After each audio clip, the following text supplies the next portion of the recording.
Hey folks, listen up. Following its tour de force off-Broadway run, Chris Gethard, Career Suicide, is coming to HBO. After his public response to an anonymous fan letter about depression went viral, Chris was encouraged to tell stories about the darker moments in life, merging blunt, unapologetic honesty with his signature brand of comedy. By opening up about his own mental health struggles in this raw, provocative one-man show, Chris's hope is to destigmatize issues like depression and suicide while still being really funny, which he is, and you'd know that if you listen to him on this show. See how Chris's comedy and stand-up experience cut through this dark subject matter in Chris Gethard, Career Suicide, premiering Saturday, May 6th at 10 p.m. on HBO. I also want to let you know you can check out Brent Weinbach's special called Appealing to the Mainstream on CISO. Brent is going to be a guest on WTF in the near future, but the special is out now, so I should tell you about it now.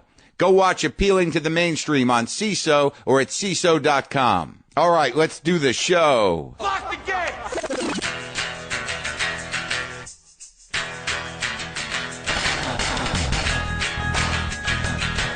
All right, let's do this. How are you, what the fuckers, what the fuck buddies, what the fuckineers, what the fucksters, what the fuckadelics, what's happening? I'm Mark Maron. This is my podcast, WTF, and you're listening to it.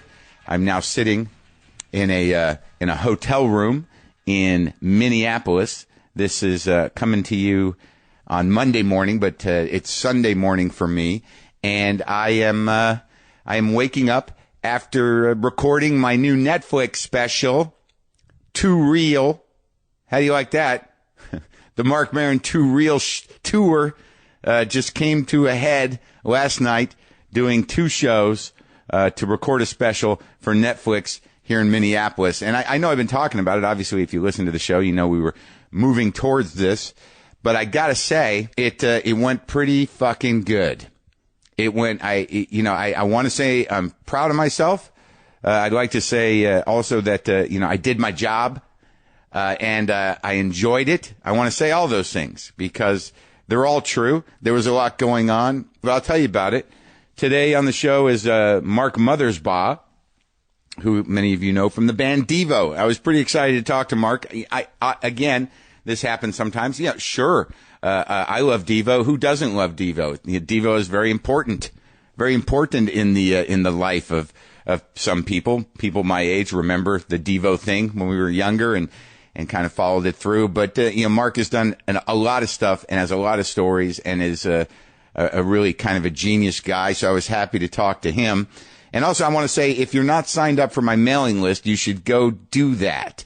Go to WTFpod.com and sign up, because if you're not signed up, then you've missed out on a chance to win an advance copy of our new book, Waiting for the Punch, Words to Live By from the WTF podcast. There's a sweepstakes only for people who got today's newsletter to win one of 50 advance copies of the book. So good job to all of you who are already signed up and get my little missives every week. And if you weren't signed up, go do it now, because we'll be running more promotions before the book comes out. Sign up at WTFpod.com. So let's get into it. What exactly happened? I mean, this has been coming, I've been moving towards this for weeks, and I've been talking to you about, bringing that hour and a half, hour 45 down to about 65 to 70 minutes of stand-up. And I was sort of slacking on doing that because I get on stage and I just want to keep going.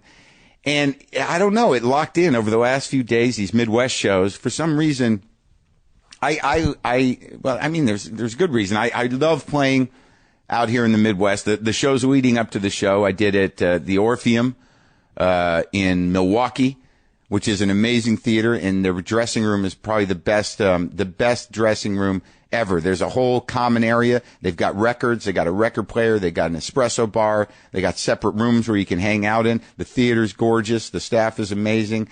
And, it was nice. And that was the first show, I think, that I really tried to lock in to the 70 minutes. And then we went to Madison, me and my opener, this leg of the tour, Amber Preston, the amazing Amber Preston, the Midwest's own Amber Preston. And we did the Pabst in Madison, which was amazing, even though there's a lot of cement involved at the Pabst. I've never been to a theater, and I don't know when it happened, but the actual stage floor is poured concrete. Made me a little nervous, but because I did do a pratfall That's all. I don't want to spoil, but there was a pratfall, classic comedy device, in the special. And then by the time I got to Minneapolis, I was locked in.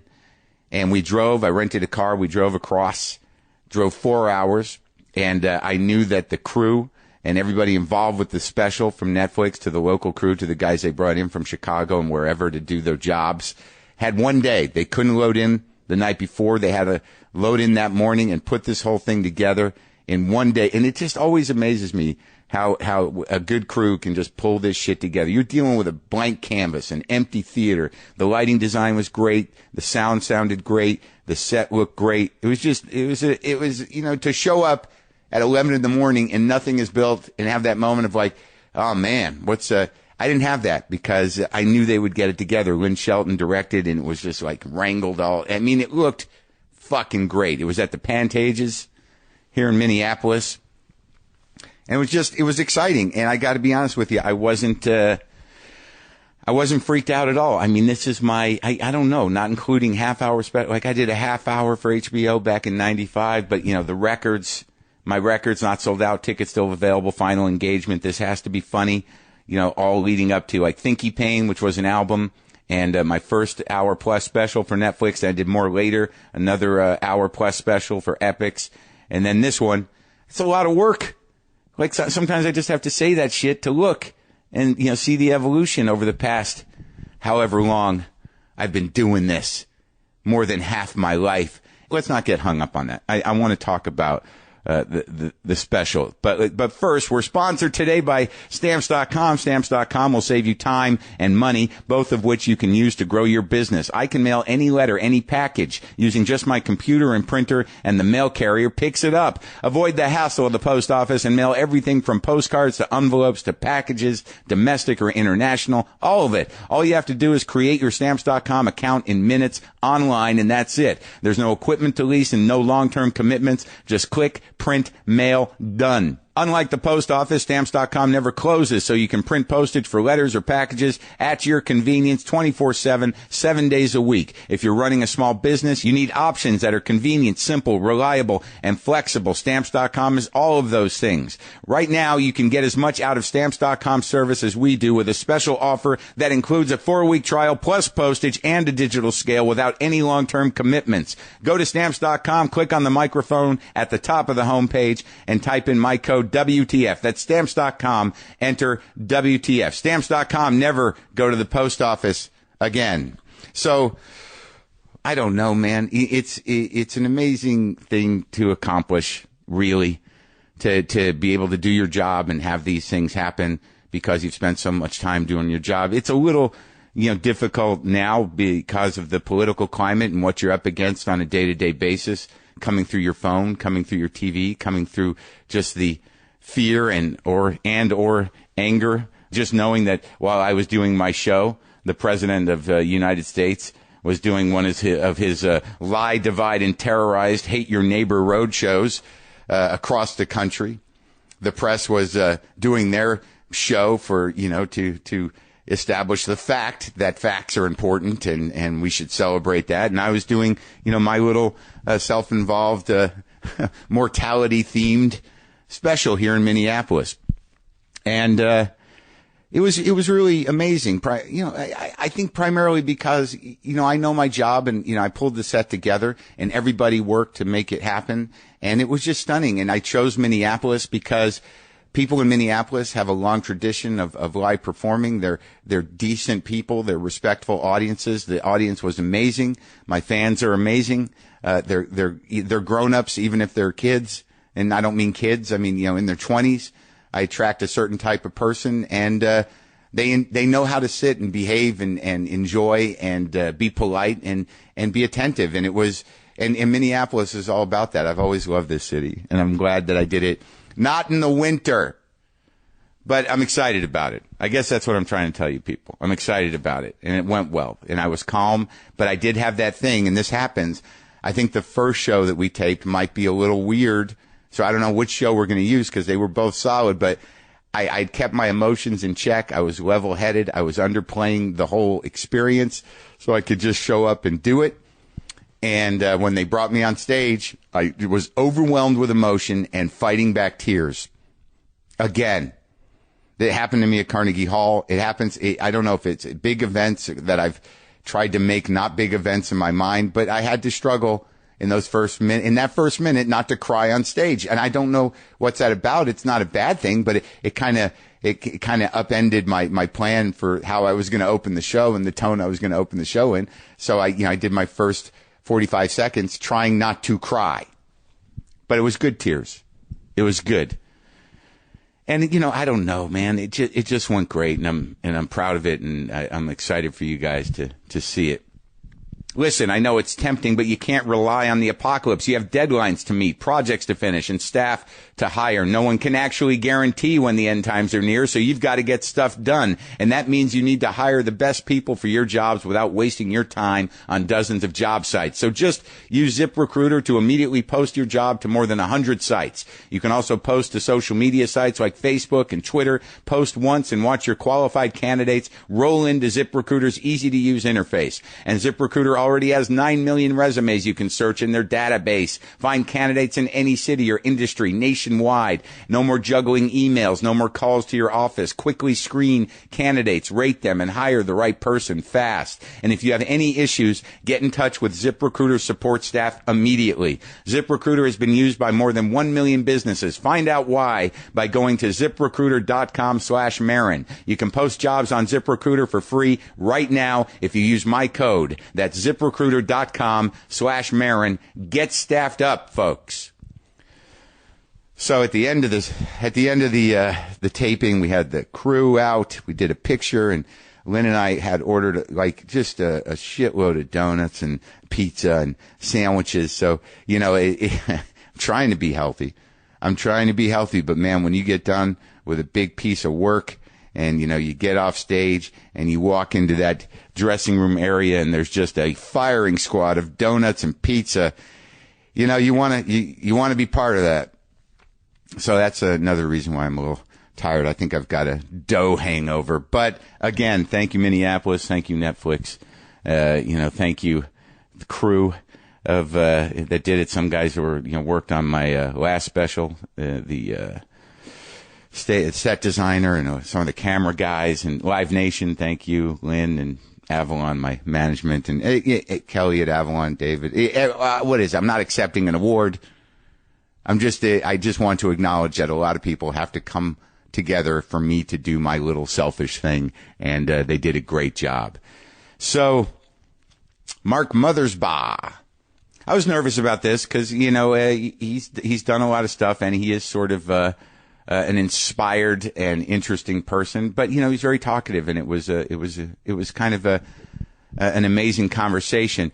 He's got this retrospective exhibition of his visual art and sonic art, and it's now on display at the Gray Art Gallery at NYU. The exhibition is open through July 5th. Also, if you're in the New York City area, Mark will lead a 6-sided keyboard performance of his compositions this Thursday, May 4th, at the NYU Skirball Center. You can get tickets from the Skirball box office. That's the kind of guy he is.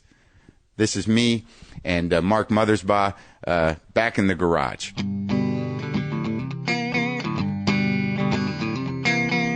I don't know why I can't just unload it. Because you get to a point in your life and you're like, what good is this stuff? Do you ever have that moment where you're like, what would it feel like with nothing? Yeah, it's easy to, you can imagine it when you're on the road, right? Yeah, it's great. Yeah. You ever get in those hotel rooms, you're like, I'm not responsible for any of this, and it's clean. Yeah, and I took it to the extreme accidentally once, because we used to have our suitcases picked up outside of the room. Yeah. And I managed to put my suitcase outside of the room while I just had my underpants on for going to bed. Yeah. And so luckily somebody somewhere had a yellow Devo suit I could wear on the plane and make it to the next. Is that real? They took your clothes? Well, because we put our suitcases out, and there was that was back in the days where we had disposable cash. So. Oh, right. So, but it was nice that someone happened to have a Devo suit. Luckily, somebody had something. Yeah, someone had fashioned some industrial garment for you to wear.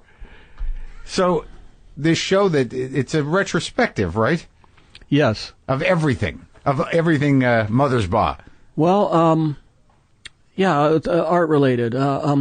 The show has about 300 pieces of art in it. 3,000, I'm sorry.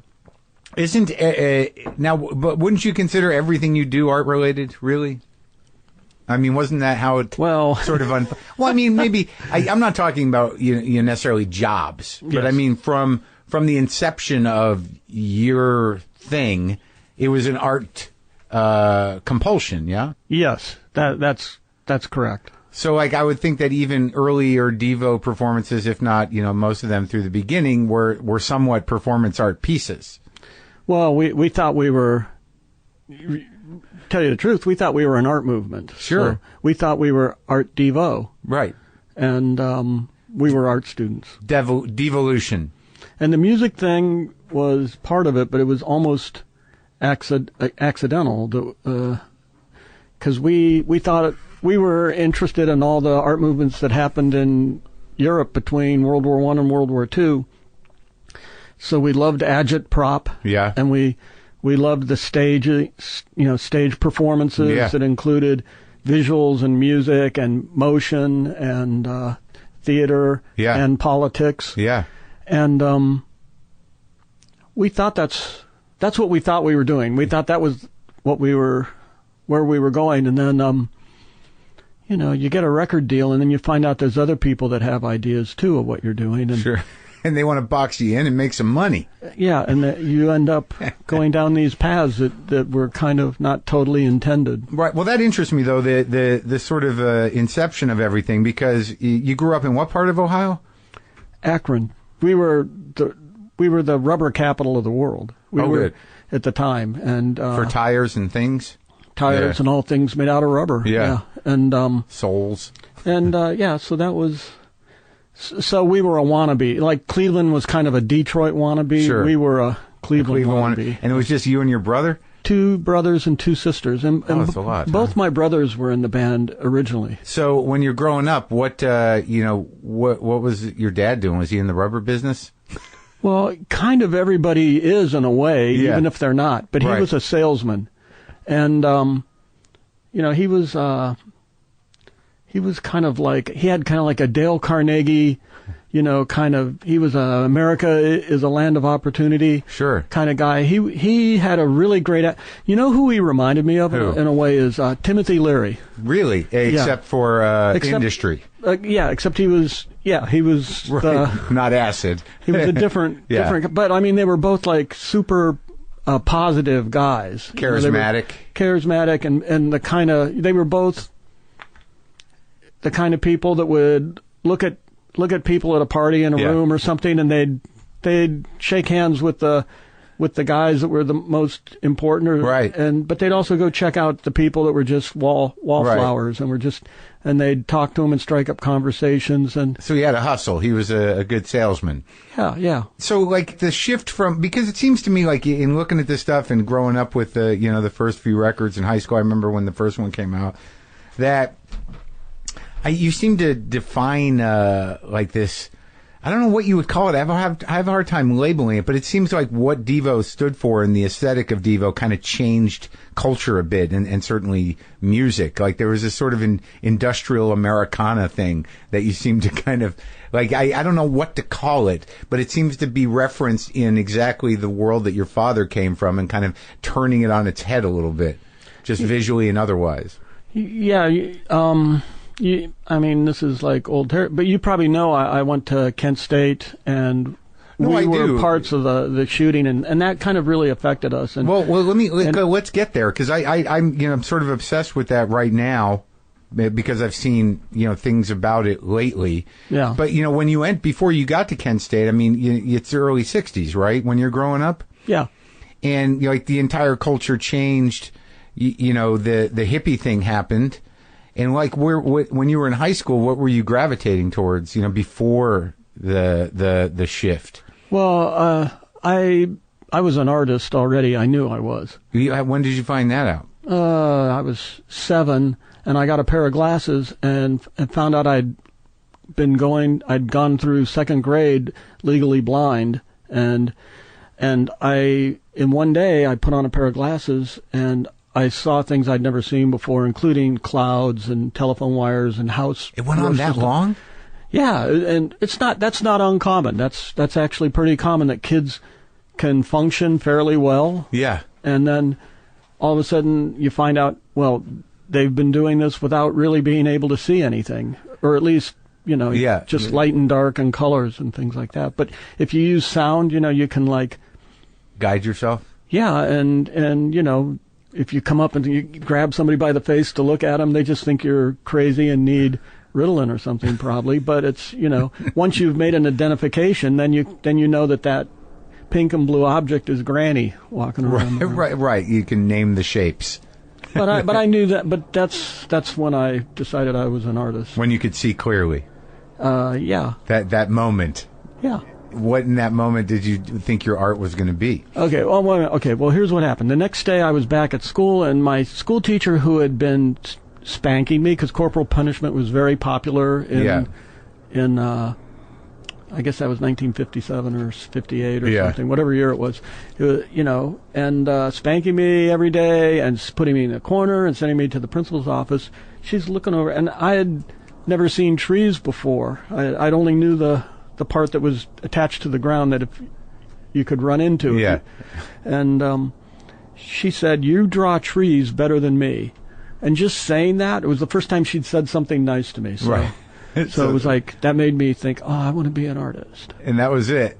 That was it. Now, when you kind of got into high school and stuff, were you gravitating towards the kind of hippie trip? Yeah, it was like, a few years pass, and then we're sitting around in a kitchen with 5 kids at a table, and my dad's got a little portable black and white TV set. Like now you give your kid a phone or an iPad or something to keep him busy. Yeah. And he'd turn on the TV, and we'd all watch Ed Sullivan. And I remember seeing the Beatles come on, Ed Sullivan, and I go, that's why I've been tortured with keyboard lessons for the last 5 years. To do that. I knew there was a reason I had to play music, because I hated music up until then. Really? And when you saw the Beatles, that delivered the message? That was like, that changed it. The matching outfits, was that the moment where you realized matching outfits might be... they did this crazy music. They were screaming. And then, the second time they came on, it's like John Lennon not only was playing the keyboard, but he used his... I didn't know who Jerry Lee Lewis or Little Richard were. So when I saw John Lennon go like this, I thought, Mrs. Savory never told me you could use your elbow to play the organ. That's amazing. I thought he was incredible. Right. I thought, how did he ever think? And not only that, he was using this keyboard that was, the black keys were white and the white keys were black. Oh my God, I'd never seen anything like that. It was a Vox Continental. Yeah. And that did it. So that really, I became obsessed with the British invasion. As a kid. And then when did you start, doing visual art, kind of like collaging and stuff and cartooning? That was before that, probably. Oh, yeah? Just doodling here and there? Putting things together? I was always drawing. I draw every day. You do? Yeah. And is it therapeutic, or is it compulsion, or which is it? All of it. Yeah. It's like, that's what keeps me from... I've never shot anybody, or I can't even think of anybody I want to kill. And there's a lot of horrible people out there. But it's okay. So you decide to go to art school. I'm just trying to picture the shift between, because like recently, I read the book Altamont. I read a very thorough book on Altamont. Oh, okay. So this is one of the great kind of symbolic rituals of the death of the 60s. And then I watched a documentary by Adam Curtis that really puts forth the idea that the Kent State shootings were the end of an active political left, in terms of, middle to upper class kids, having the courage to push up against authority. You definitely, I saw that at my school for sure. It was. Well, I mean, you were there. That's why I'm trying to figure out, when you're there, it's 2 years in, right? You're 2 years into art school. Yeah. And you're doing what, music or poetry? Those 2 years? No, I didn't study music at all. Yeah. I came in on a partial art scholarship, and the first year I didn't know exactly what I was going to take, and then I found out about printmaking, and I fell in love with it. I became obsessed with printmaking and silk screening or the actual screen print. I did screen printing, lithos, copper plates, all the different styles, but screen printing was my love because I could I could wait until 3:30, and all the kids, they'd hear the bell go, and then they'd run off to their sorority room houses and their fraternities and their bars or wherever they were going to go party, and that meant I had the whole art department to myself between 5 at night and 5 in the morning the next day. And so instead of queuing up with a bunch of kids to do a print, I could burn all the screens in one night. I could then print them one color at a time. By the time I finished cleaning each screen and exposing it to make another color, the paper would be dried, so I could take them all back and I'd print the next color, and I could finish a piece of art in one night. And so I loved school.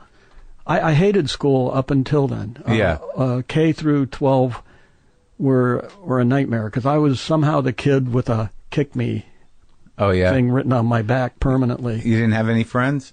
I had a couple friends, but they were all the outcasts. We were the what they would call the nerd crew. Yeah, we were the. And did you get you just bullied constantly?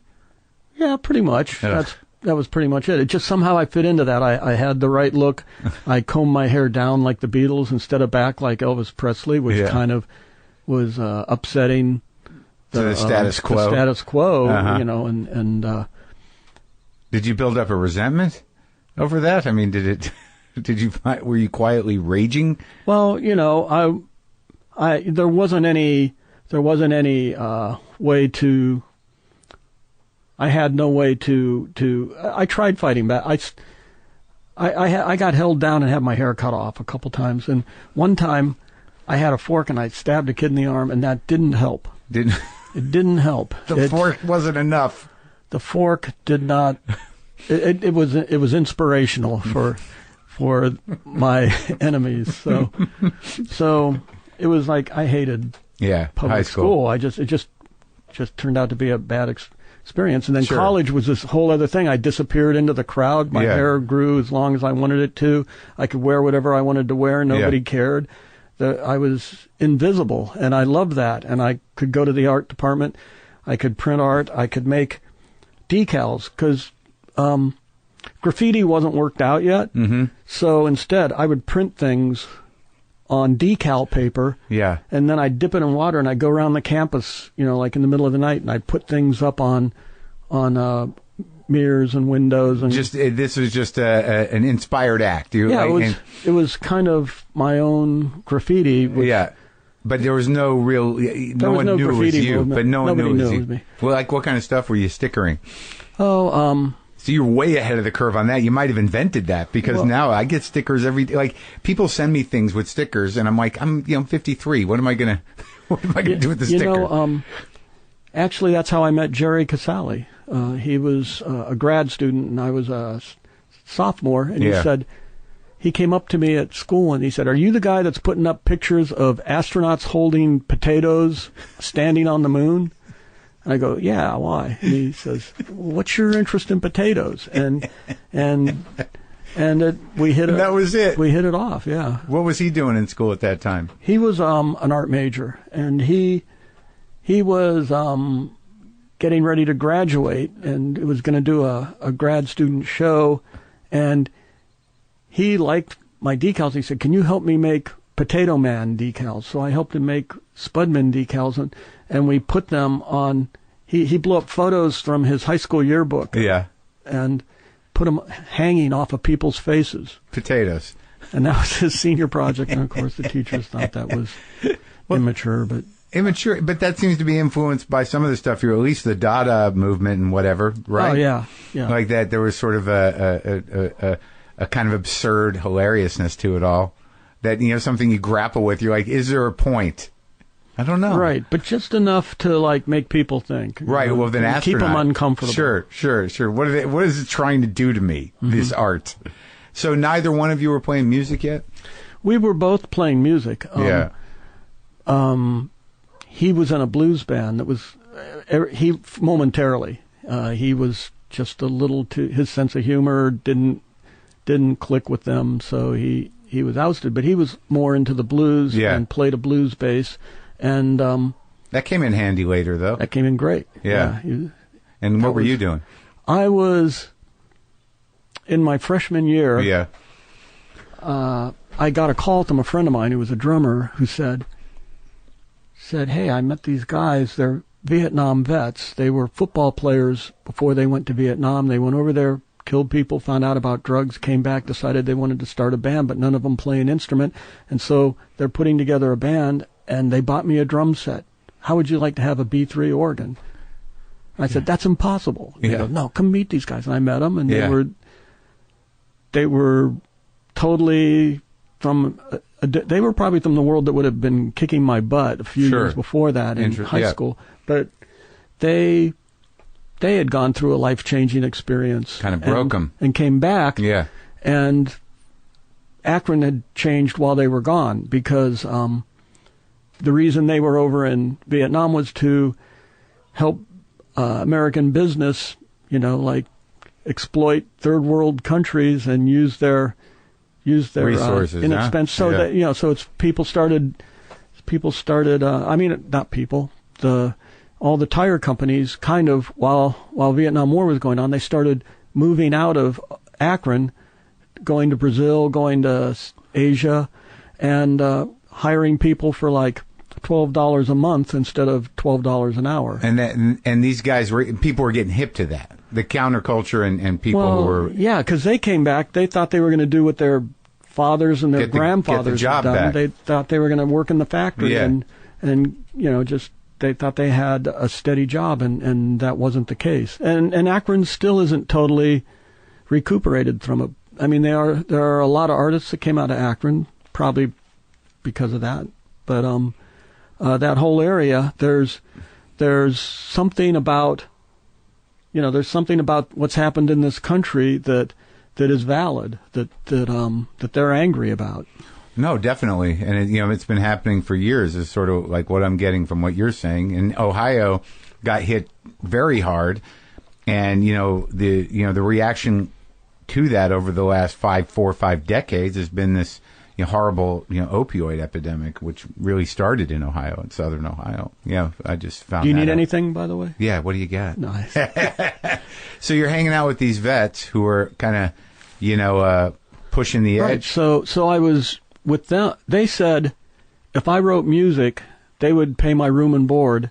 So I already had my school thing worked out. So I would go to school every day and do art, and then I'd come home and I'd write music. For these dudes. I did that for a number of years before the shootings happened at Kent State, and then that brought this guy Jerry Casale, who along with a couple of his friends, they were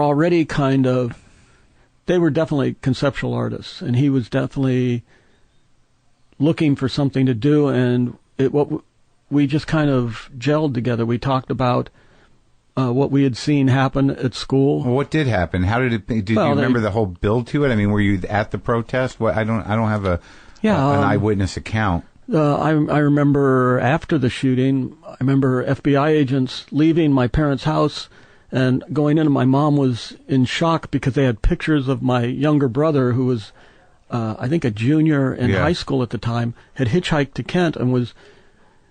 He was lighting an American flag, or he had a flaming American flag, and he was trying to stop firemen from putting out the fire at the ROTC building. Yeah. And they're like, it's our Bobby. Oh, yeah. He's only 15. How did this happen? It was like that kind of stuff. And did it happen during a huge protest on campus? Is that what went down? Yeah, Kent State. When I got there, it was an amazing school, and the art department was incredibly vibrant, and they were bringing in artists from all over the world to do residencies. And I saw films like Satyricon and things like that you didn't see if you went to the drive-in theater in Akron. Was it right? And was there like art films like Kenneth Anger and stuff like that, or that kind of stuff coming through? And we all got that. And Richard Myers, the filmmaker, taught there. And, okay, yeah. And in those years, Devo even ended up in footage that he says that I saw him last year, and he said, "I know I got it in the basement somewhere, but I don't know what happened to that movie." So it was like it was really on the sort of kind of cutting edge of what was happening in experimental art and experimental film and music?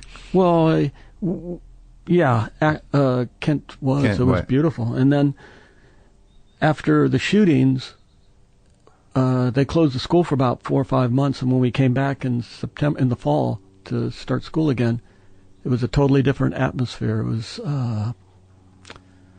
like everybody had gone to sleep. Did you know any of the people that were killed?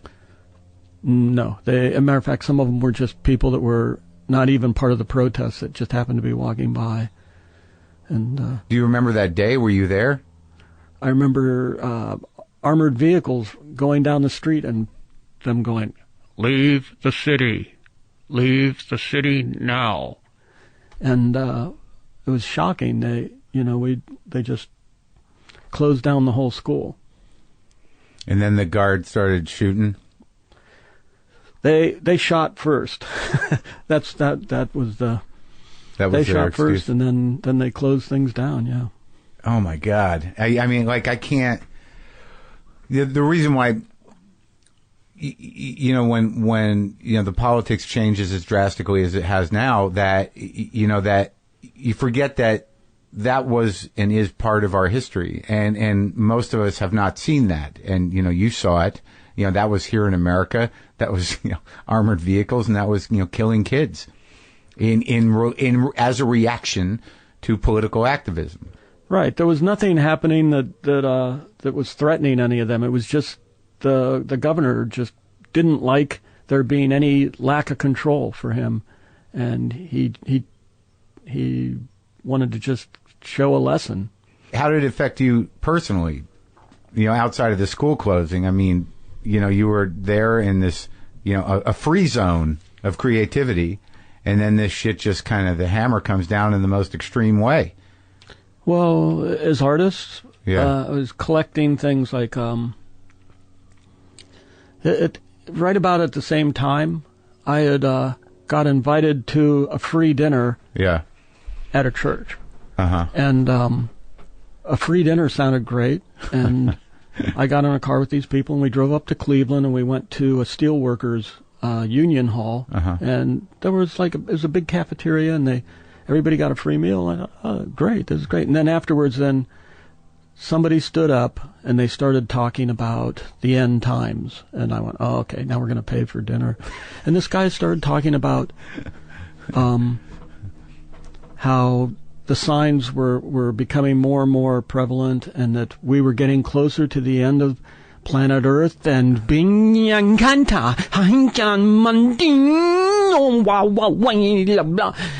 the hair on my arms just stood up. I was like, wow. And he was speaking in tongues? And as soon as he stopped, somebody stood up in the audience and said, Jesus said that he will be coming back soon, and when he comes back, there will be signs. And then this guy went on and described it, and then he sat down, and when he sat down, somebody else got up, and they had a whole other language, was like, whoop-ya, whoop-ya, whoop.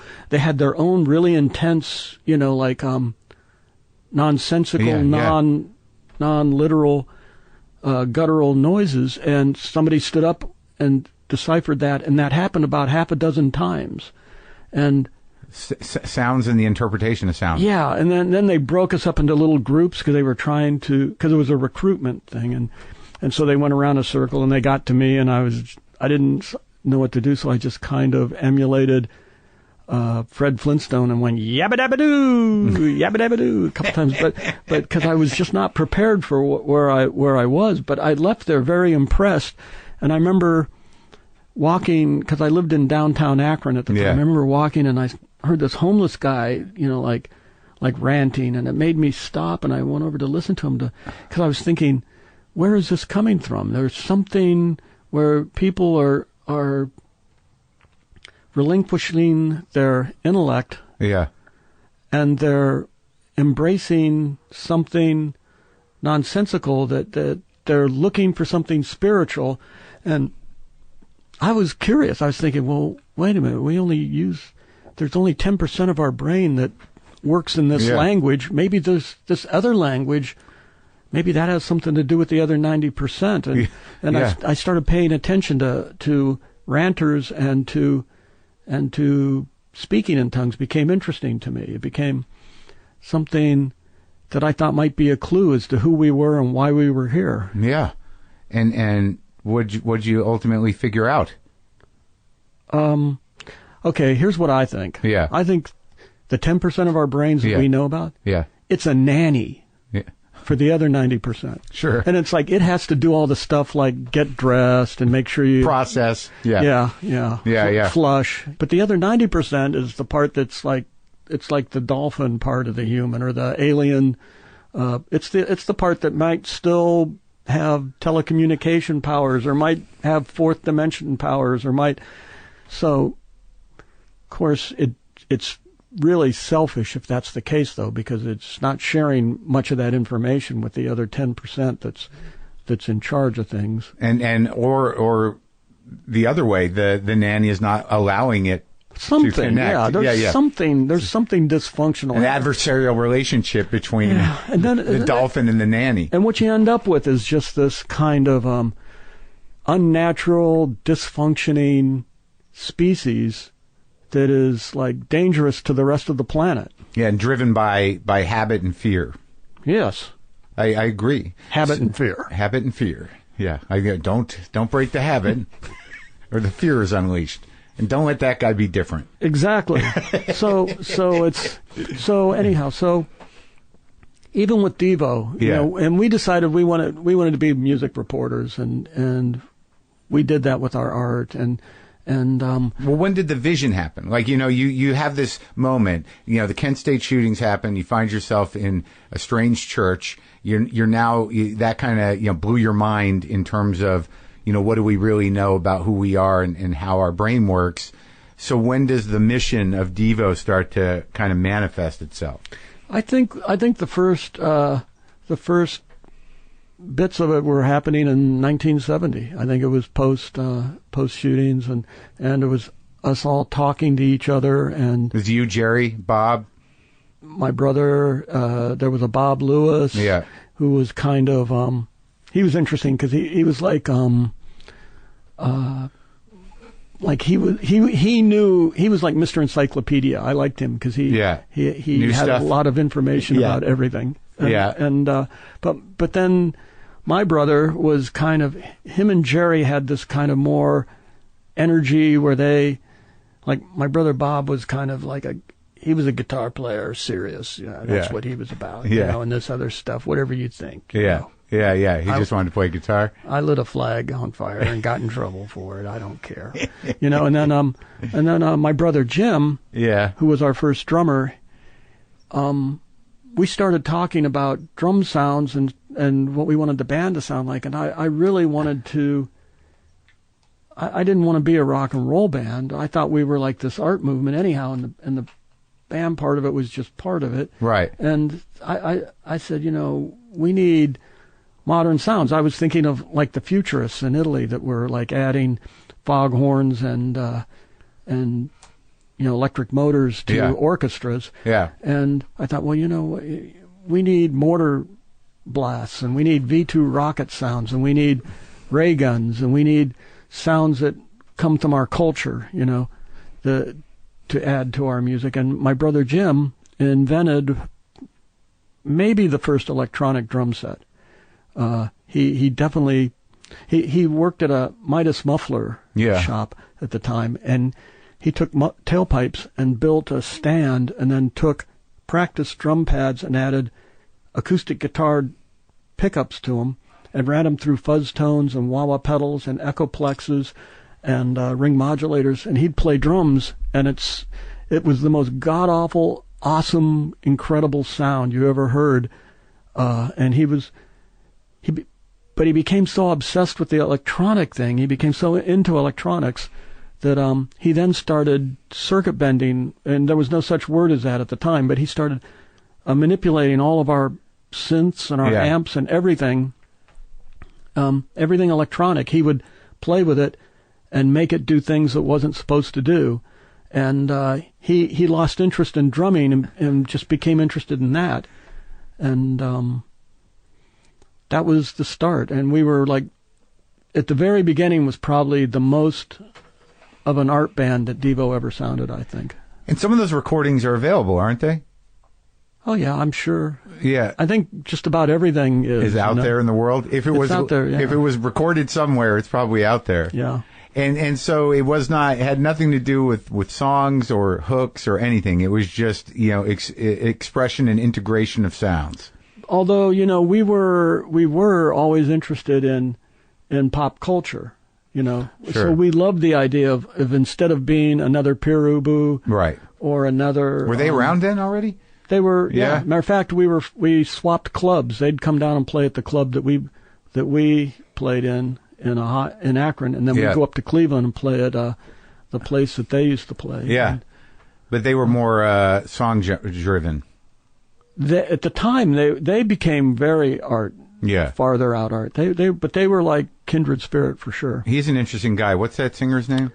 He was Crocus Behemoth at the time, and now then he went back to his real name, David Thomas. Yeah, he's sort of an interesting guy. You guys are friends? Well, I wouldn't say that. We were like artists working from the same part of the world at the same time. I mean, I got him upset one night because we played in Cleveland, and our show was very, for as weird as it was also very formalized. And we'd wear like these yellow plastic hazardous waste suits early on, and then we would rip them off about 2/3 of the way through the show, and we'd have another outfit on underneath. And we did the same.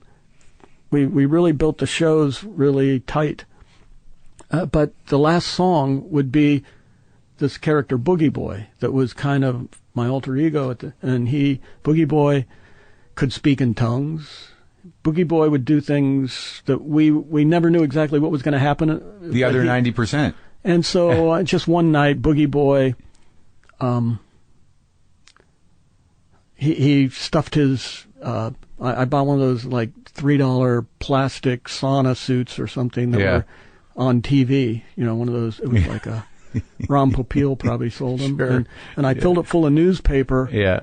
So I was big, like Crocus Behemoth was at the time. Uh-huh. And I came out and sang his lyrics to one of his songs over the middle of Jocko Homo. Uh-huh.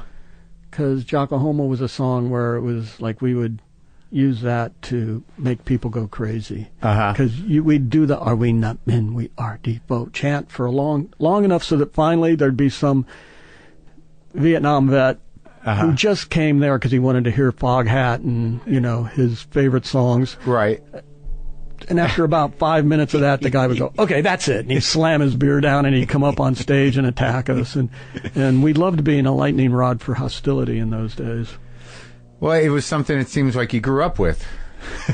Yeah, it was kind of like... and you turned it on itself. It's like, come on! It was something that we needed to expel, I think. So the outfits and stuff, like, this was... You guys were... You enjoyed the provoking. Well, we didn't want to be a rock band. Even then, we knew we didn't. My brother Bob thought that was... He didn't care. Why, because it was boring?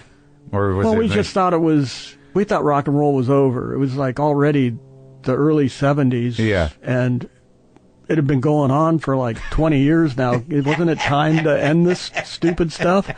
And rock and roll, but partly in defense of that was because what had happened in rock and roll is like after 1970 and after shootings around the country, and everybody went to sleep politically, music came back as corporate rock. It was like bands like Boston Sticks, mid-70s? Yeah, mid-70s. It was like, I'm white, I'm stupid, I'm a misogynist, and I'm proud of it, was basically the politics of that stuff. And then there was disco, which was kind of a beautiful woman with no brain. Right.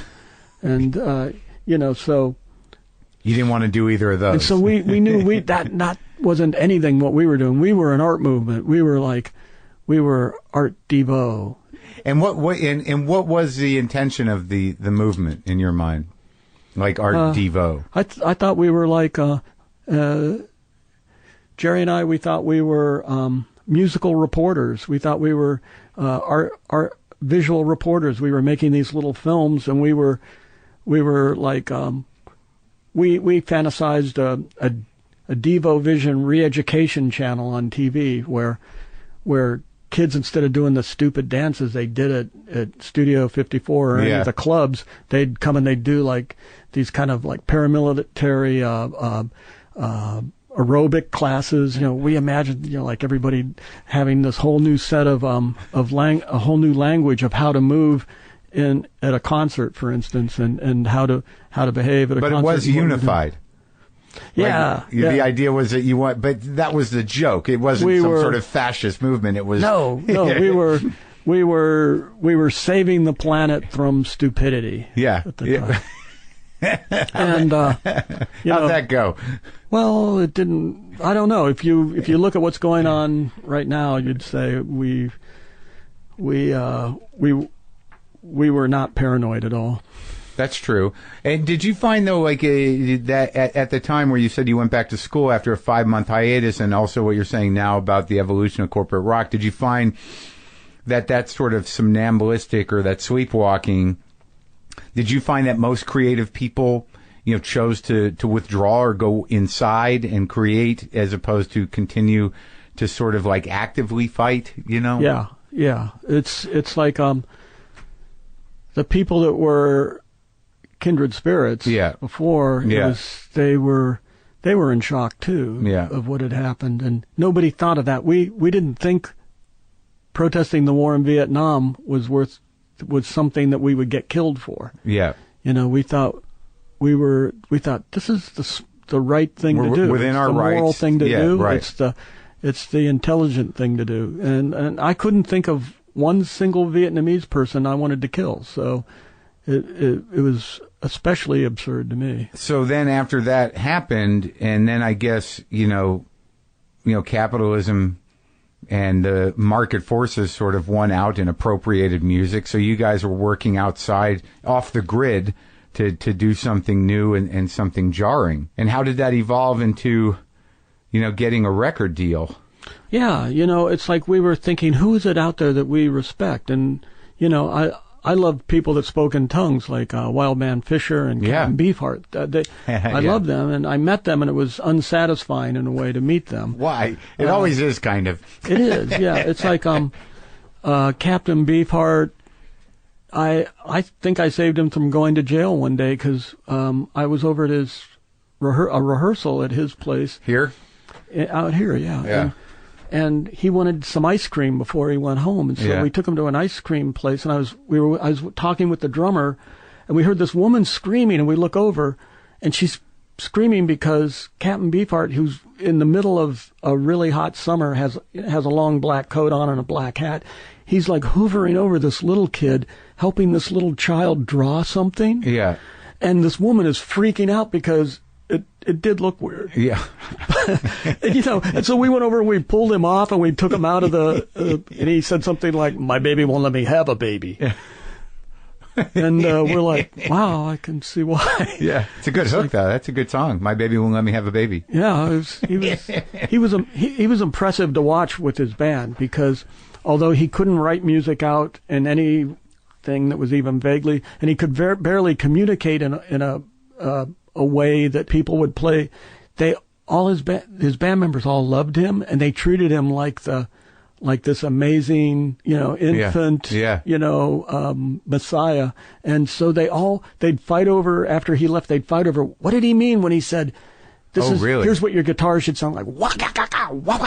And he'd make these movements, and then they'd argue over what it should be, and they would try to work it out, and they'd show him the next day, and he'd go, "No, yeah," stuff like that. I became sort of fascinated with him, and I hear he was pretty, a kind of a taskmaster in terms of getting that sound. And but he would get it. That was the impressive thing, that he would use these very, and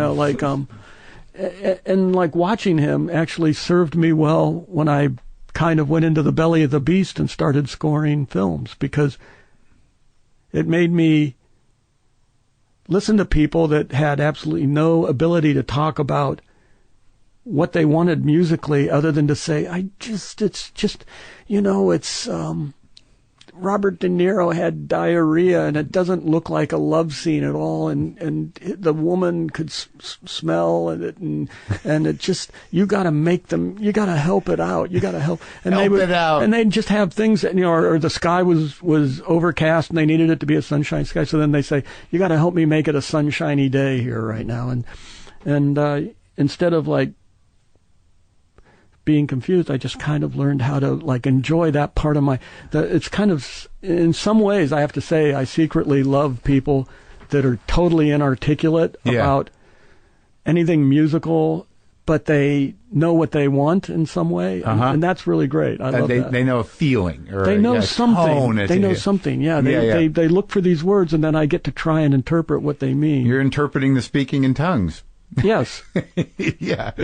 Okay, so you guys are, plugging away in your hazmat suits, making noises. So in Ohio primarily, when do you tour? When do you sort of become on the radar? Well, somewhere around 1974. Yeah. I'm a little bit dyslexic with numbers. I think I'm correct. Okay. I have this nice timeline in your book. Actually, being dyslexic is helpful for me because it's like if somebody says, "Can you write something like Mozart's Wedding March or something?" and then you go like this, but then if I can have it in my head and I can write it incorrectly, and then it becomes an original piece, and so it's so it works. Like, the dyslexia is the benefit. So I have just enough of it that it's useful everywhere except for I have to write down phone numbers because I can't remember 7 numbers in a row. Yeah, and then now like all the area codes are different. Yeah. It says 19. It looks like 75, 76, 77. Let's see. No, 76. You produced the first single, Jocko Homo, and with Mongoloid on your label, Bougie Boy. Yeah. So is that what gets out there? Yeah. Right before that, we had made a film with Jocko Homo and Secret Agent Man, and we made the film because Chuck Statler, who was in that art class with Jerry and I, he had gone to Minneapolis because he wanted to be a commercial director. Yeah. And he came back and he had this Popular Science magazine back and showed something on the cover. It says, there's this young white couple holding a silver disc that looks the same size as a vinyl LP. And it says, laser discs. Everybody will have them by Christmas. That's basically what it said in the article. And we're like, laser discs, and they can hold twice as much material. Plus, you get pictures with it, and that's us. We're audio-visual people for sure. We're like, we make films and we make paintings and we design shows and music's part of it too. And so we thought, that's it. We're making product for laser discs. That's what we thought. That's what it sounded good too. It had the word laser in it. Yeah, and it didn't sound like rock and roll. We loved the idea that it wasn't saying the word rock and roll. Like Satisfaction, like your version of it is great, and there's been other versions, Otis Redding and so on. But when you say that you had a sort of contentious relationship with corporate rock, what was the decision to do Satisfaction? Well, I mean, we love the Rolling Stones. Good. Come on. They were so freaking awesome. Weren't they? And they still are kind of. And it was 1974. It was 10 years later since the original. We thought, well, it needs to be reinterpreted for the 70s. Right. So, but it happened kind of, it was a very organic thing. Bob, we were in a car wash in Ohio that we were allowed to rehearse in that had no heat. Yeah. And so we're standing there next to like tubs of soap and things like that. And paper towels and we're wearing coats and you can see your steam come out, and Bob Casale starts playing that kind of little riff, and then Alan's playing something on the drums that's kind of very, it's like it's backwards or something. Right. And then Jerry's playing a bass, and my brother's playing guitar, and singing Satisfaction on it just made us all laugh. Right. And that's we loved it because it seemed like a way to because people would say, well, what are you doing? We thought if Satisfaction could be like a doorway in, so you could see what Devo was about. Right. With that song. That was better than like any kind of a a verbal description of what we were trying to do. And better than the anthem, which was the Jocko Homo to a degree. Well, the anthem was really good for agitating people, right? And but getting them to pay attention. But if somebody was curious what kind of music we were playing, and we played them Satisfaction, right. and then maybe Uncontrollable Urge, because that Uncontrollable Urge, we put that as the first song on our first album because I took the opening chords from I Want to Hold Your Hand and put them on Uncontrollable Urge. Right. And then yeah, that was all, out of She Loves You, but our reprocessing. Right. Oh my God. And so, and it's funny because it wasn't unnoticed by John Lennon, who came to a Devo show one night in New York. We were playing Max's Kansas City, and you set up your equipment in the back wall. Right. And to take your equipment out, we had to wait for the whole place to empty out at the end of the night. So we had our Econoline van parked out front, and I'm sitting there in the passenger seat, and he's walking out with Ian Hunter, and they're both really drunk. Uh-huh. And John Lennon looks over at me, and he goes, "Oh, I know. That's that guy that was," and he came up and he stuck his face right here and he went, yeah, right in my face. And I was like, okay, we can drive off the road and die tonight. I don't care. Oh, that was great. It was pretty awesome. He felt it. He knew it. He knew it. He sang yeah more than I had at that point. That's fucking spectacular. Now I've probably sung it more than he ever did. Right. But he sang it more than I had at that point. And as you evolve as a band and you become popular and you're selling a few records, was there ever that? And you changed the tone and the total outfits on occasion, but they all seem to match. Was that? Yeah, they were always not glamorous. Yeah. But I wonder if that matching outfit thing, that was something you pulled from the 50s bands. I think, no, or maybe? Yeah, except ours were more like maintenance men outfits. No, of course, But the idea of it. Yeah, there was more than once where somebody would hand us, we'd be waiting out front for a cab to take us to a car to take us to a concert we were playing, and somebody would get out of their car and hand us the keys because they'd look at our outfits and just think, here. Yeah. But that was mostly theater, really. The intent was that not everything had a purpose. Well, it was. I think it gave us an organized look. Yeah. And I think that's really what we wanted out of it. We wanted to look like cogs in a machine rather than, we were kind of already at that point, we were over at being things like Tom Petty and the Heartbreakers. Right. Or, where one person comes out and they become the star of the band. We were kind of less interested in that, and we thought of ourselves as all like parts of a machine. A movement still. Yeah. Yeah. We thought of like that scene in Metropolis where there's, guys controlling this gigantic machine, but they're just part of the machine too, really. Right. Now, I don't know if a lot of people know that Whip It was intended to be a political song. Correct? Yeah, we overthought everything, I'm sure. But yeah, it was, at the time, we'd been touring, and people would say, well, we love America, but your foreign policy is ridiculous. And Jimmy Carter was the president at the time, and it was kind of our come on, Jimmy. Yeah. Did it read to the public as that? No, of course. It was like, what happened is like some DJ in Florida actually started playing it in clubs, and then when we'd show up at radio stations, because that was what they made you do. Sure, when you were in a band. Yeah. You're going to Toledo, but before you go to the venue to do sound check, you're going to stop at KABD. Sure.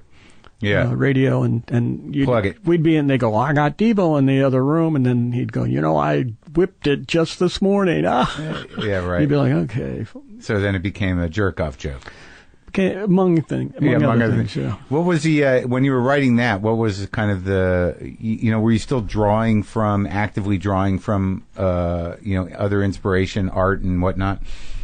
Yeah, always. I mean, that even it was even kind of a bit of a deconstruction of there's like a little bit of a bass line from Pretty Woman even in it, you know. And there's like, and so we would always like just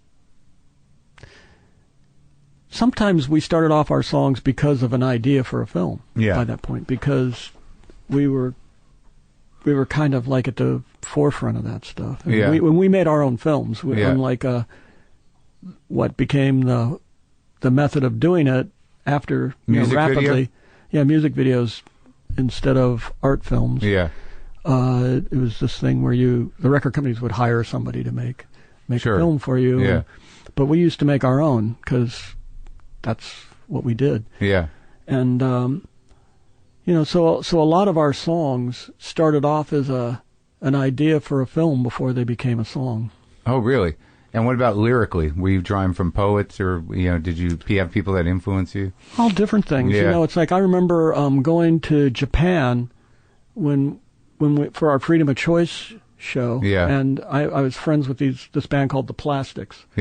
And my friend Hajime came up to me and said, "Hey, Mark, you know what the name of your band is in Japan?" I go, "No." He goes, "There's no direct translation of Freedom of Choice, so your album title is called The Psychology of Desire." And we're like, "That's awesome. What a great, that's so cool." We loved it. We were laughing that, of course, Japan has no freedom of choice. Right. And I remember before that tour was over, we were at a bar, and these two, it was just Devo, because it was late at night, and my brother Bob took the challenge to eat fugu, which is like a poisonous fish. And they made him sushi out of it, and he got sick, and he's just sitting there with his head on the counter while we're still eating sushi. Of course, we didn't take him to a doctor or anything. Right. And then there were these two businessmen that were watching us the whole time, that were the only other patrons at this sushi bar, and they both had business suits on, and one of them comes up, and he's kind of drunk, and he goes, "My symbol big." And we're like, "What?" And then his friend comes up and goes, "No, his symbol small." And then he goes, "No, my symbol big." And he goes, "No, his symbol very small," or something like that. And they got in a fight. But we're looking, and the one guy has this tie bar on. And it's a hand, like a businessman's suit sleeve with, you could see the little, like a shirt. And it was a hand holding a pen. And it went across the tie. And on it said "New Traditionalists." And we're like, "New Traditionalists?" And we started talking about that. We're saying, what does that mean? And we thought, wow, that's kind of a cool term, isn't it? Because it's like traditions that are new. That's kind of what we want to do. We want to start new traditions. Like we want people to think first, and we want to do positive mutations instead of, just letting mutations being, pushed on you. And we loved that idea. And so I remember we went back and we went to write for that album. We're thinking, so we named the song Psychology of Desire, because we're like, what are they going to translate it to? Freedom of choice? We were laughing. And I remember getting back to, and we named our album New Traditionalists. So we get back to Japan, and I told Hajime about the song title. He goes, "Oh yeah." And I said, "What'd you think of the, I said, "What'd you think of the album title?" We got that from and I told him the story about the two guys, and he goes, "Album title not so good, Mark." I go, "Why?" He goes, the new Devo album in Japan is called Yuppie." New Traditionalist translated to Yuppie in Japanese, and we didn't. So we're playing a tour for an album called Yuppie, but everybody showed up. They all showed up, but it was kind of an interesting journey for that through words. Yuppie. Okay.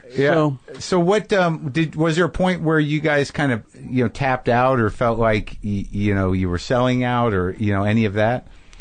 Well, it was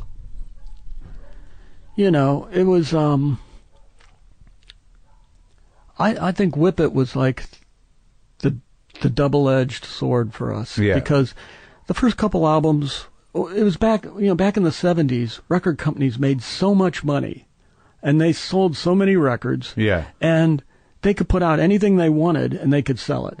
So they would sign bands like Devo, and Warner Brothers would go, oh, we have Captain Beefheart, and we have Wildman Fisher, and we have Devo, Yeah. And, but of course we do Madonna and Prince, but we have these guys, Yeah.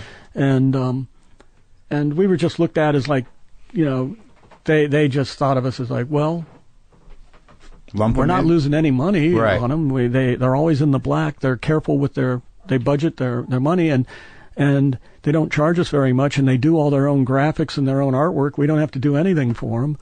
So they were kind of like that. They didn't care. They didn't pay attention. You had more freedom than most people. And then once Whip It came out and there was a hit record, that changed everything, because then it was like they were peering around corners. They'd show up unannounced at rehearsals and go, hey, how are you guys doing, man? You got another Whip It coming out for us? Right, you locked into something. They're like, do whatever you guys want to do. And we're thinking, well, we didn't do Whip It on purpose. It just was what we were writing at the time, And so it put this other pressure and this other energy on it that I think it kind of became the beginning of us going, this isn't what we thought it was going to be. Right. And we were feeling like we're not an art movement. We're like... we are just a hit machine. We're just like this band that stumbled onto a hit record. We did a few more records after that, but it's like we got to this point where we had done like 6 or 7 albums with Warner Brothers, and it was the same thing. You write 12 songs, you rehearse them, you go record them, you make a film for 1 or 2 of them. Yeah. You put together a live show. You design the staging and the costumes and everything. Then you go tour. And then a year later, you write 12 more songs.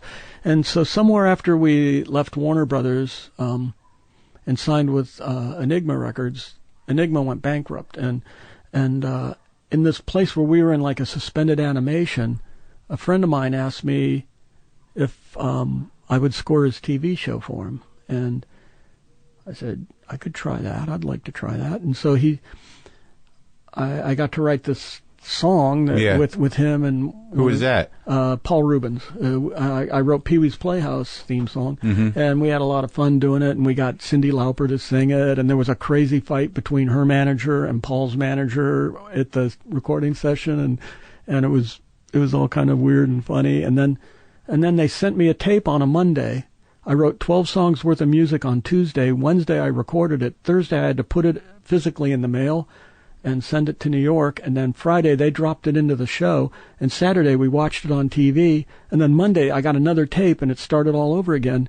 And it was like, instead of a year between getting to be creative and write 12 songs, like I got to do it every week, and I said, sign me up for this. I was totally fascinated with it, and I could do things like I could make musical jokes about friends of mine, like David Byrne or something. I'd put something in from Psycho Chicken in something, or I'd do something that had a little bit of a Devo thing, sort of. You could kind of hear it if you knew what you were listening for. And then I found out about subliminal messages.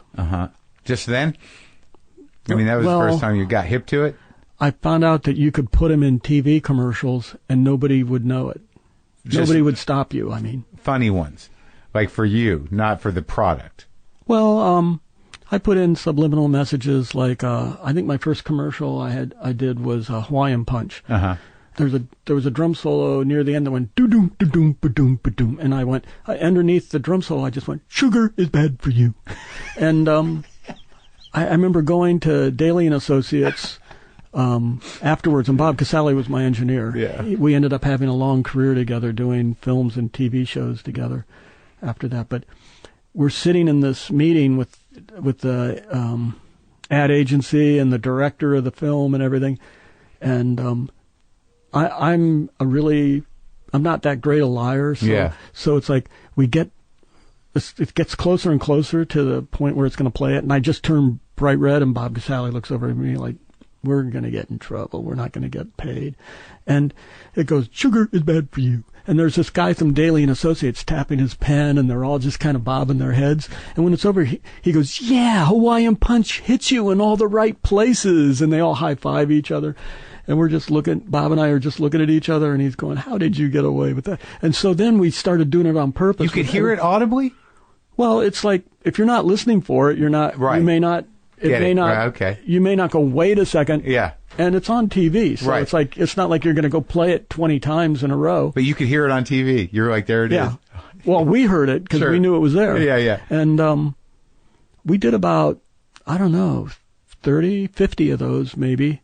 Commercials. With things like, we were doing commercials where like maybe there'd be like, choose your mutations carefully, or be like your ancestors or be different, or question authority. We'd figure something, and it would have to do with how neutral we were to whatever it was they were selling. Right. We did about, I'd say, probably 50 commercials like that. Subversive. Before somebody called me up, who was a picture editor Yeah. on a spot, and he goes, I know what you're doing. I know what you did. He says, take that out. And he never told the client, and so Bob Gasali did what he was supposed to do, and he took whatever the message was on that commercial out, and we still did it now and then on different things. We'd find things to put it in, And you could live with yourself.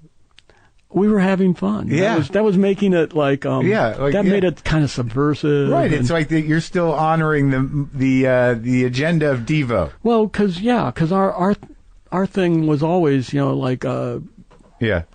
making it into the belly of the beast. And, sure. And seeing how strong the concept was, if it could survive or not. I love it. So Pee-wee was really your first four-way. Wow. It was my first four-way, yeah. Yeah. into scoring. Yes. And you just sort of. Although I was doing your scoring, own stuff, right? Like for our live shows. There would be instrumental pieces that would segue from one setup to another. But I like the idea that you didn't have to do 12 songs that get strung out on the road, get, exhausted, probably disillusioned before you could start creating again. And for somebody like you, who's compulsively drawing and taking pictures, that, feeding that thing was at least engaging your creativity on a daily basis. Yes, it was definitely. And it was fresh at the time, and I didn't know where the limits were, so I loved it. It was like you're learning on the job, right? You're finding out where can it go, and maybe I'm going to get to do the next To Kill a Mockingbird or something. Maybe Rugrats. Or Rugrats. Well, yeah, and that's and it went there, yeah. But that was. I mean, on some level, though, don't you? I mean, you say that with a mild bit of a disdain, but I mean, at least entertaining children is sort of a beautiful thing. You can't really take that away. There's no way to get cynical about that. That's true. And the thing is with kids is, they're less formulated on what kind of music they want to hear. Uh-huh. So it's like, and that's what I learned from Pee-wee's plays. I could mash together clog dancing music with a punk pogo song with Chinese instruments. They probably loved it. And the kids were always kind of like, wow, bring it on, whatever it is, And with Rugrats, I did a lot of sampling of my voice to make the bass sound or to make different instruments. I made different instruments that didn't really exist, and then Rugrats did this other thing. They did a feature. I think we did 3 features together, but the first feature, I got an 80-piece orchestra, and so I broke through the catch-22 of, well, you've never scored for an orchestra, so you can't score our film with an orchestra. So I did all these smaller films, like Wes Anderson things, and you were with him at the beginning, right? Yeah. And so I do all these things that you could have a small group, but Rugrats was the first movie I got to use a big full orchestra on, and that was kind of cool. That's exciting. That was pretty interesting to get to write for that, and then to hear the music like that, because you're always, for television, you're always writing where there's no budget, so you're using a synthesizer to make an orchestral sound, and it's a big difference. With Wes Anderson, now, when you score a film, like are you the music director, or do you just do the original music on his movies? Do you choose the songs as well and that kind of stuff? Wes chooses the songs. Okay. And he's very hands-on everything. the fact that he can't play every single instrument. He renames all my cues. Every single piece of music I write, he renames it. But he's the guy that, like, I remember Tannenbaums, and I walked through the house with him, and we're upstairs. They're going to film that day, and he's looking at the ceiling, and something's bothering him, and it's in the room where the kids slept, in the bedroom for the kids. And he goes up and he paints over the ceiling, and he paints the painting, because he said, repainted where the kids had done graffiti on the wall, because he said, yeah, that artwork that didn't look like what they would really draw on the walls like, you know. Right. Every little thing, every detail, he was aware of it, and he felt that stuff was all important. I really loved him for that. Oh, no, he's meticulous with the framing, you know what I mean? Like, everything in every shot is, you know, on the color level, on a placement level, everything has to be there. So working with him, there's that meticulousness with the music too, huh? Yeah, and we got along really well. He liked being able to hang out at the studio while I was writing, and yeah. And then you've had you've done like 4 or 5 of his movies, and you've had this huge career in soundtracks, and it's like pretty amazing. Sounds like you like the busyness. I do. And the book of your exhibition, I didn't see the whole show, but I feel like I saw one of the sound sculptures. Was that in a group show? Yeah. It's been filmed a number of times, and it's been on tour in about 6 museums or so. Right now. I know I saw it somewhere. It's pretty fascinating. Yeah. So there's a number of those now. I like building instruments. I found, and that actually is, it was a Wes Anderson movie that made that happen.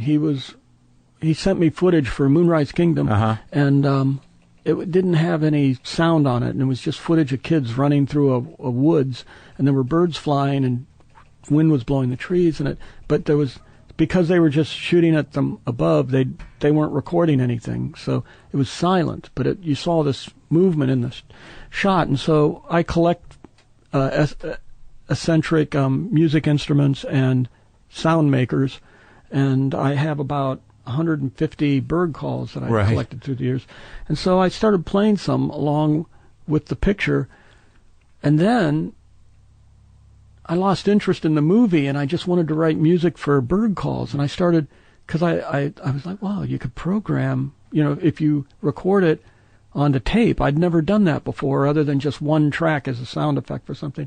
But I realized, they have their own notes, and you have this kind of, depending on which ones you use, you have certain notes that you can repeat, and it becomes, like percussive, and it becomes melodic at the same time. And I was fascinated with it, but it was hard writing music for like 50 of them, right? Because what do? You get 50 people in the room? That's expensive. Yeah. Say, okay, here's how you read the music, and then you have them play it. So I found this guy that repaired calliopes for amusement parks, and I asked him if, like, the thing that they blow the air through for the calliope, because I have a calliope, and I said, could you hook those air hoses up to bird calls? And he goes, why, that'd be no problem at all. And he started doing some, and as we did them, some of the bird calls are just like leather pouches with a little thing, so you tap it with your hand, so it'll go beep beep beep, or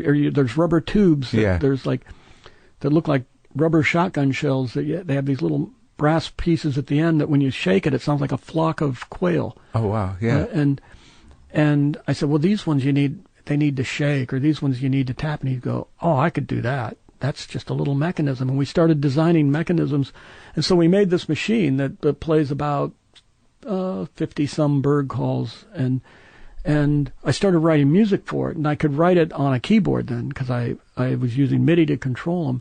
But they were all played acoustically. They're not just sampled and played. And so it made me think about music in a different way to write music for these things. It became so liberating, because I'd spent so many years, so many decades writing music, that to have something where the instrument doesn't have the same parameters as all the instruments of an orchestra or of a synthesizer or of any instrument. It's like it was a new terrain. That's exciting. And it was like finding a new kind of paint to work with that you never used before. Did you use it in the movie? Well, there is a movie that they're asking if they can be the first movie to use. Oh, you didn't use it for Wes's movie? That was just the inspiration for it? Yeah. It just made me. It actually, I did play stuff in his film. I don't think I used a bird call in it, but I played some of the stuff at the camp with. But in the photography, like I love the postcards, I love the drawings, I love these. I don't know what you call them. I guess you'd call them new instruments. Bird orchestrions. Orchestrions, and you do one with flutes or whistles, or right? They're all organ pipes. Yeah. And but one with doorbells, actually. There's one really? with tuned doorbells, and it sounds really great. I bet. All different kinds. Yeah. But the photography was sort of fascinating to me because I just like I guess the question is, the device of the mutant photography is using the same side twice. I guess is what was that. Do you find was that relatable to your condition? Did you find that you were inspired at all by your vision? I became interested in symmetry. Yeah, probably the same time I got glasses because. Like right now, part of how I correct I have myopia, extreme myopia, but I can read, like the small line above your name on that poster back there. Yeah. But the trade-off is that I'm looking into a doorknob, basically. I have a fisheye lens, and I'm used to ignoring the fact that when I go like this, I'm bending the corners of the walls on both sides, and this part of my vision, they're bending about 1.5 feet down. Yeah. When I go between this and this. Yeah. And I'm just used to looking in a doorknob. Yeah. Yeah. Kind of fisheye lens my whole life, and somehow symmetry kind of fit into that. It's like both musically, the idea of scales that go both ways. And at the same time I was doing those images, I was working on it was Life Aquatic, and it's another Wes Anderson thing. Yeah. He on the movie before that, it was Royal Tenenbaums. Yeah. And there was a scene that he liked the music for where so Gene and Angelica are walking through Central Park, and it's kind of it's a scene where he's being the least kind of an a-hole that he's been in the whole film. He's kind of like a real shit. Yeah. Sure. Self-promoting and taking advantage of everybody. But he's being really nice to her because he's trying to get on her good side again. Yeah. And he's like being complimentary and sweet, and she's enjoying it. Even though she has a new boyfriend, she's still like, she's enjoying that he's not being a jerk. Yeah. And so there was a piece of music that was written for that, and Wes kept referring to that as he said, when in this movie now, Life Aquatic, when Bill Murray Bill Murray is talking about his boat, he's so proud of his boat, and we're going to a cutaway, and I went to Italy, to Rome, to see this soundstage he was working at Cinecittà, I think it's called, and there was a giant, big, life-size boat cut in half. Yeah. And that it was like there were all these different rooms and people were doing things in it, and he did this. It was a camera sweep through the whole thing, and he says, "I want to have music that sounds like that music with where they're walking in the park. I want to have something like that for the boat." And so I wrote like 3 or 4 pieces for him, and he's like, "No, not that." And then I wrote him another one, and he goes, "Not that." And I'd been working on these symmetrical mutations, and so I just took the sheet music for the scene that he liked in Central Park, and I played it backwards. I just held it up to a mirror and I played it backwards, and then I recorded it for him. And so I literally just played, like if you put him, like took one and put it in a mirror and did this. It's like it was the same on both sides going the other way. Yeah. Yeah. And I played it for him, and he goes, "That's it." Oh, wow. It was awesome. He loved it, and I didn't even tell him until after I recorded it that what had happened. And then that has that secret sort of subversive connection to the other film. Yeah, and if you put the 2 sheets of music together, I don't know if it's in there or not, but somewhere I put them together, and you can see that it looks like it's just a mirror image. Yeah, mirror image. So. Well, that's fascinating, man, and I love the art, and I love the all the work, and it was great talking to you, man. The same, sir. You feel good? I do. I like your place out here. It looks like it's packed with all sorts of information. Yeah, I'm comforted by it. Hey, look, there's a Tim Leary book sitting right here on the shelf. Yeah, big biography. I got some of the old Ginsberg poetry books from City Lights over there. Oh, that's nice. Yeah, it's just... You're a star. People send stuff to you, right? Sometimes, yeah. I don't know if I'm a star, but I'm a guy who talks on a microphone. So, I mean, some people think, like, the pedals and things. Maybe we'll find you a pedal from Earthquaker. Thanks, Mark. Thank you.